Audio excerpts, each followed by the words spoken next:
for Captain Newton. I only had to work out on the line, I suppose, about 3 or perhaps 4 days in the week. The rest of the time he needed me, because in a battalion there's 32 officers.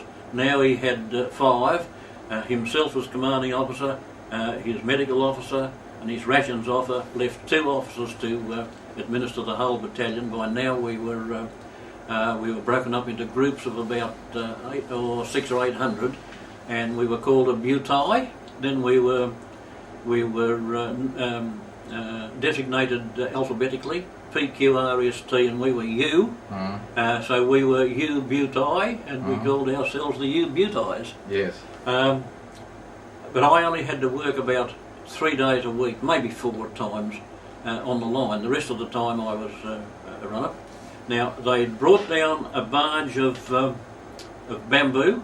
Now for centuries the Thais have been getting their bamboo. They'll send about 10 or a dozen men up into the bamboo country. They'll work there for probably 6 or 8 or 10 months, cutting bamboo, carry it down to the river, bind it up into a barge, then sail it down the river. And by now Tarso was only just being built, and we had to unload these barges. So for days on end all we did was pass these bamboo sticks along. Then one day I found I had a leaden feeling in the ankles, then the knees, then in the testicles. I woke up 5 days later in a so-called hospital. I had malaria. Now they had some drugs, and the drugs made me go quite deaf. I could, from where I was lying in the hospital, I could look out at the guard post, see the bugler. He'd put the bugle up to his mouth, then be there for a little while, and he'd put it down again. I realised that I was stone deaf. I eventually, now the hospitals were places you went to die, not to get better, but I got better. Was sent out on light duties. Now the light duties were putting out the tools for the men on the line. Now a tool could be used as a weapon, so they had to be checked out and checked back in.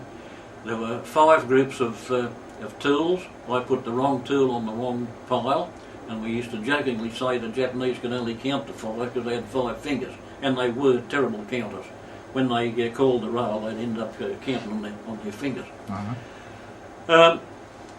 I put the wrong tool, and the guard gave me a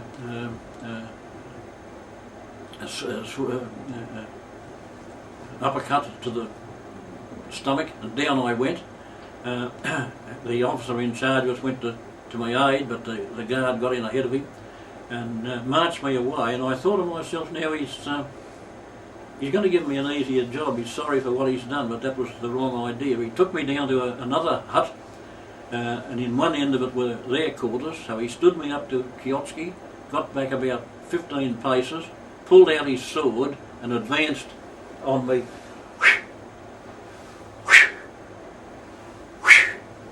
When he was about halfway, I thought, well, it's not really fair, because they could execute you, and that was their right, they thought.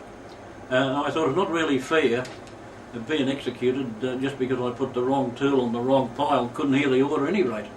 So when he got to about 4 paces away, I thought, well, here I am standing there at Kioski. I'm going, if he's going to execute me, I'll shuffle myself around and stood to a straighten attention. I thought, I'm going to, if I'm going to die. Then he kept on coming at me. When he got to within about 2 paces, I said my prayers, and I said, I can still remember what I said. Please God, make it quick. The last stroke, he clipped me on the lip, and blood. I think I was a bit hit up. Blood flowed out. He told me I was a brave man. Stopped the bleeding.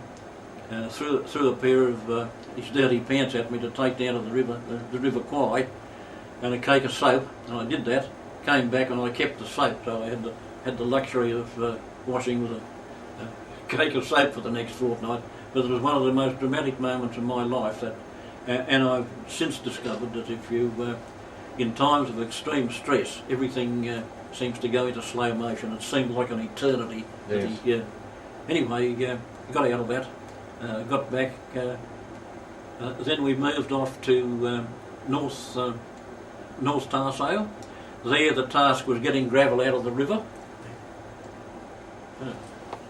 Charles, I wonder if you could run through with us very quickly what camps you were in whilst you remained in Thailand, and then go through the route that you went through to get to Japan. Okay, yeah.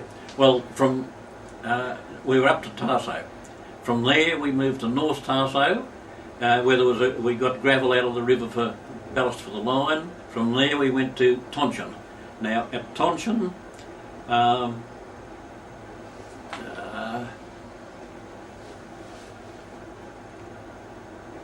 Tonkin was a camp. The British and Dutch were there. It was in terrible poor state, and we moved. Reg Newton got us, asked Hiromatsu Sojo, the camp commandant, if we could move down, and we called that Newton's Retreat. It was a bit further down right on the river, because Tonkin itself was on the rim of a canyon of about, I suppose, 1,000 feet high. Over the millions of years the river the land had risen up, I think, around the river. From there we moved to Tampi. Tampi was the best camp I was in. Then from there we moved back down to Tarso Spring Camp, and from Tarso Spring Camp we moved up to Konyu. We were always told it was Konyu 2, but the anti-tank called it Konyu 3, and I won't dispute that, whether it's 2 or 3. There, Konyu 2 was Hellfire Pass. We worked on Hellfire Pass for 42 days, and it was, if ever when I die I go down to hell, I'll say I've been here before. It was just terrible.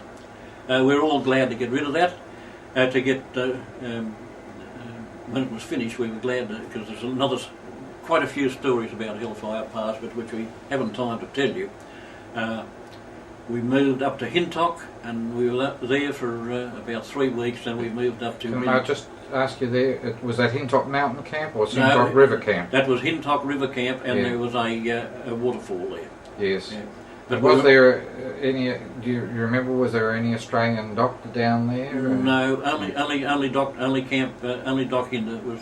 With you all the time. We were only there for a very short while. Yes. And I know it was mud up to the ankles, and we had to build and there was a bridge. The bridge was already built, but we had to make the approach to the bridge. But we weren't there for very long, and we were taken by barge. We went up there by barge, and we were taken by barge up to Rintin.